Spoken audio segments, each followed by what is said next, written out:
Hello friends, आज हम data warehouse design methodology cover करेंगे। Data warehouse design methodology मतलब कि डेटा वेयर हाउस को हमने कैसे डिज़ाइन करना है, उसकी टूल टेक्निक क्या रहेंगी, ठीक है, और कौन सी अप्रोचेज हम इसमें यूज़ करते हैं। तो 3 अप्रोच है डेटा वेयर हाउस को डिज़ाइन करने की। फर्स्ट है हमारी टॉप डाउन, सेकंड है बॉटम अप एंड थर्ड है हाइब्रिड। तो जो हमारी टॉप डाउन अप्रोच है इसमें क्या होगा कि जब भी हमने डेटा वेयर हाउस को डिज़ाइन करना है तो सबसे पहले हम डेटा वेयर हाउस डिज़ाइन करेंगे, उसके बाद हम डेटा मार्ट डिज़ाइन करेंगे, ठीक है। तो इसके लिए क्या होगा, किसी भी ऑर्गेनाइजेशन को एक ग्लोबल व्यू जो है वो ज़रूरी होता है कि हमें ग्लोबली क्या अचीव करना है, तो ये उनको पता होना चाहिए, ठीक है। तो ये है हमारी टॉप डाउन अप्रोच। जैसे मान लो कि हमने कॉलेज के लिए ही कोई डेटा वेयर हाउस डिज़ाइन करना है, तो उसमें हमारी डिफरेंट जो सोर्स है डाटा की वो क्या आ जाएंगी। एक तो हमारी हो जाएगी लाइब्रेरी डाटा, ठीक है। देन सेकंड एक आ गया हमारा academic data, and then third आ गया हमारा फाइनेंस का डाटा, ठीक है। एंड फोर्थ कुछ भी अदर फाइल जो भी हमारी रहेंगी, ठीक है। तो ये हमारी कुछ डाटा सोर्स रहेगी कॉलेज के सिस्टम के लिए।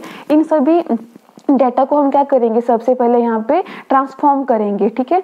इस डाटा को ट्रांसफॉर्म करेंगे मतलब कि इसको क्लीन करेंगे, ठीक है, और स्क्रबिंग करेंगे डाटा की। और वो डाटा कैसा होना चाहिए, यहाँ पर हमारा इनकंसिस्टेंट डाटा हमारा रहना चाहिए। इनकंसिस्टेंट डाटा होगा जिसमें डुप्लीकेसी नहीं होगी, ठीक है। डी डुप्लीकेटेड डाटा यहाँ से हमारा जाएगा, ठीक है। ये जो डाटा रहेगा इसको हम कहाँ पे भेज देंगे, यहाँ पर जो हमारा डाटा वेयर हाउस बनेगा वहाँ पर डाटा हमारा हम लोड कर देंगे, ठीक है। तो इसके बाद जो डाटा वेयर हाउस से होगा वो जाएगा हमारा डाटा मार्ट्स में। तो यहाँ पर डाटा मार्ट 1 आ गया, देन डाटा मार्ट 2 आ गया, ठीक है। जितने भी डाटा मार्ट हमें एज पर रिक्वायरमेंट हैं उतने हम डाटा मार्ट यहाँ पर ले सकते हैं, ठीक है। इसके बाद जो होगी हमारी जो प्रेजेंटेशन लेयर हमने की थी, तो प्रेजेंटेशन लेयर पे हमारा आ जाएगा, यहाँ पर मान लो किसी यूजर को जो है तो एनालाइज करना है, ठीक है। तो वो एनालिसिस के लिए डाटा को यूज कर लेगा। किसी डाटा को जो है किसी यूजर को जो है तो रिपोर्ट जनरेट करनी है, तो वो उस डाटा को जो है रिपोर्टिंग के लिए यूज कर लेगा। तो ये है हमारी टॉप डाउन अप्रोच की सबसे पहले क्या होगा, जो भी डाटा जाएगा हमारा, ठीक है, जो भी हमारा सोर्स डाटा जो कि रॉ डाटा है उसको हम ट्रांसफॉर्म कर लेंगे। और सबसे पहले जो डाटा है वो हमारा डाटा वेयर हाउस में जाएगा, उसके बाद हम उसको डाटा मार्ट में लोड कर देंगे। तो इस सिस्टम के जो है अपने कुछ एडवांटेज हैं। तो एडवांटेज क्या हो जाएंगे हमारे पास कि किसी भी सिस्टम के लिए जो है किसी भी सिस्टम का जो है एक हमें ग्लोबल व्यू मिल रहा है। ग्लोबल व्यू मिल रहा है मतलब कि उसमें जो डाटा रहेगा वो कंसिस्टेंट रहेगा, क्योंकि जो भी ऑर्गेनाइजेशन होगी उसको पता है कि हमें ओवरऑल क्या अचीव करना है, तो उसके लिए डाटा ये जो सिस्टम रहेगा वो कंसिस्टेंट रहेगा। लेकिन इसके कुछ डिसएडवांटेज भी हैं हमारे पास। तो जो डिसएडवांटेज आ जाएंगे इसके, तो फर्स्ट हमारा आ जाएगा कि एक तो ये लॉन्ग टर्म सिस्टम रहेगा हमारा, ठीक है। लॉन्ग टर्म क्यों रहेगा, क्योंकि सबसे पहले हमें क्या है एक पूरा डाटा वेयर हाउस डिज़ाइन करना है, और एक डाटा वेयर हाउस डिज़ाइन करने के लिए जो है हमें बहुत से डाटा की नीड पड़ेगी, ठीक है। और हमें इसकी प्लानिंग के लिए ज़्यादा टाइम लग जाएगा। तो जो ये सिस्टम रहेगा ये लॉन्ग टर्म सिस्टम रहेगा। और साथ में जो हमारे कॉस्ट एस्टिमेट रहेंगे, इनिशियली क्या होगा, क्योंकि हमें पता नहीं होगा कि एक्चुअल में अगर जो हमारे जो डिज़ाइनर हैं वो अगर प्रोफेशनल हैं, स्पेशलिस्ट डिज़ाइनर हैं, तब तो उनकी ही इसमें रिक्वायरमेंट रहेगी हमेशा, क्योंकि जो जनरलाइज्ड डेवलपर हैं, डिज़ाइनर हैं, वो उसको डिज़ाइन नहीं कर पाएंगे, ठीक है। क्योंकि इसके लिए एक स्पेशलिस्ट हमें चाहिए ही होगा हमेशा, ठीक है। और जो कॉस्ट एस्टिमेट रहेंगे ग्लोबल व्यू के अकॉर्डिंग वो हाई रहेंगे हमारे। सेकेंड क्या है हमारा कि इसको जो है इस सिस्टम को जो है तो फोरकास्टिंग इसके लिए डिफ़िकल्ट है, क्योंकि हमें नहीं पता होगा अगर हम स्टार्टिंग ही टॉप से कर रहे हैं तो हर एक सिस्टम, हर एक जो भी पार्ट है ऑर्गेनाइजेशन का, उनकी क्या रिक्वायरमेंट है, उन सबको फोरकास्ट कर पाना हमारे लिए डिफ़िकल्ट हो जाएगा।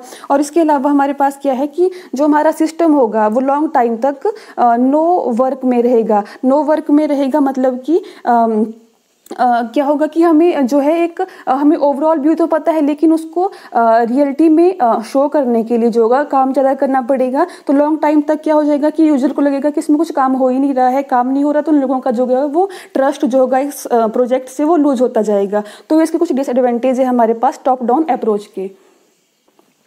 तो नेक्स्ट हमारे पास है बॉटम अप अप्रोच। तो बॉटम अप अप्रोच में क्या है कि सबसे पहले हम क्या करेंगे, डाटा मार्ट बिल्ड कर लेंगे। जितने भी डाटा मार्ट हमें चाहिए होंगे उन डाटा मार्ट से हम डाटा वेयर हाउस को डिज़ाइन कर लेंगे, ठीक है।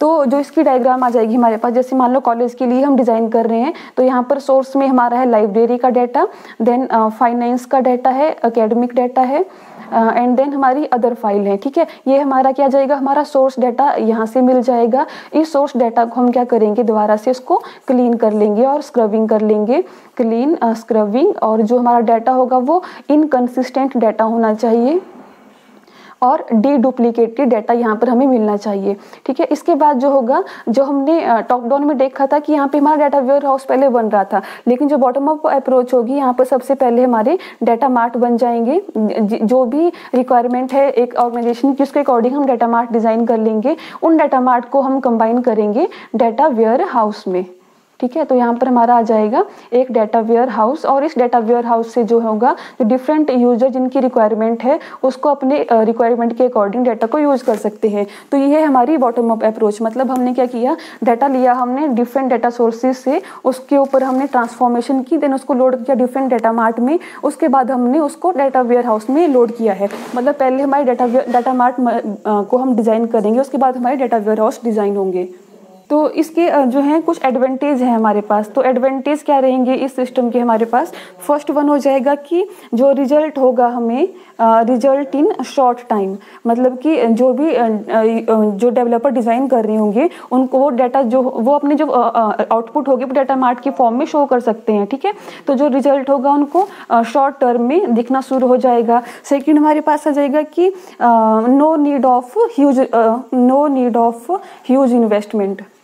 ज़्यादा इन्वेस्ट करने की नीड नहीं है। जितने डाटा मार्ट हमें बनते जाएंगे उन डाटा मार्ट के अकॉर्डिंग हम इन्वेस्ट करते रहेंगे। अनलाइक हमारा टॉप डाउन अप्रोच की हमें सबसे पहले सारी इन्वेस्टमेंट करनी ही पड़ेगी, ठीक है। लेकिन यहाँ पर क्या है, जैसे जैसे डाटा मार्ट को हम हमारे डाटा मार्ट जो है वो डिज़ाइन होते जाएंगे, और जिस डाटा मार्ट की हमें नीड पड़ेगी उस नीड के अकॉर्डिंग ही हम क्या करेंगे, इन्वेस्ट करेंगे, ठीक है। इसके बाद हमारा आ जाएगा कि यहाँ पर हमें फीडबैक भी क्विक मिलते रहेंगे कि कितना जो है हमारा वर्क हो रहा है और कितना हमारा काम चल रहा है, ठीक है। और इसके हमारे सिस्टम के क्या क्या हमें बेनिफिट मिल रहे हैं वो हमें क्विकली फीडबैक मिलते जाएंगे, ठीक है। यहाँ पे क्विक फीडबैक है। अब हम इसके डिसएडवांटेज देखेंगे।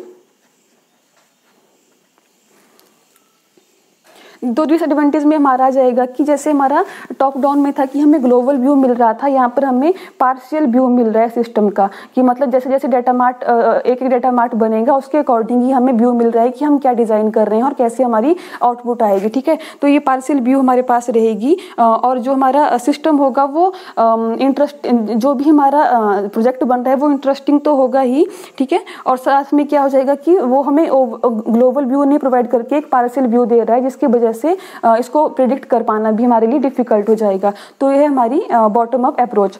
थर्ड अप्रोच है हमारी हाइब्रिड अप्रोच। तो जो हाइब्रिड अप्रोच होती है वो मिक्सचर है हमारा टॉप डाउन का और बॉटम अप अप्रोच का। इन दोनों का जो कॉम्बिनेशन है उसको हम बोल देते हैं हाइब्रिड अप्रोच। तो इसमें क्या है कि सबसे पहले जो भी डिज़ाइनर होंगे वो सबसे पहले क्या कर लेंगे, बॉटम अप अप्रोच को यूज़ करेंगे। पहले वो एक डाटा मार्ट बना लेंगे, उस डाटा मार्ट का वो डाटा वेयर हाउस जनरेट कर लेंगे। एंड देन क्या होगा, जैसे जैसे उनकी नीड बढ़ेगी, ठीक है, तो वो उसके अकॉर्डिंग जो होंगे वो अपने नए डाटा मार्ट को उसमें ऐड करते रहेंगे। मतलब वो स्टार्टिंग जो करेंगे वो बॉटम अप अप्रोच से करेंगे, और उसके बाद जो होगा वो अकॉर्डिंग टू देयर नीड वो बॉटम अप भी वर्क कर पाएंगे और टॉप डाउन भी वो वर्क कर पाएंगे, ठीक है। तो ये है हमारी 3 अप्रोचेस डाटा वेयर हाउस को डिज़ाइन करने की।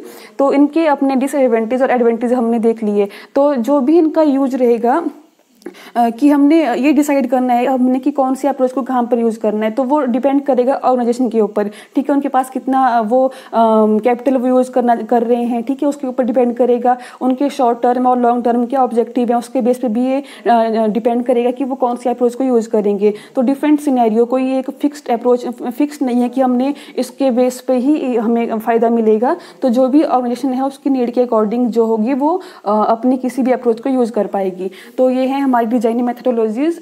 तो thanks for watching, thank you.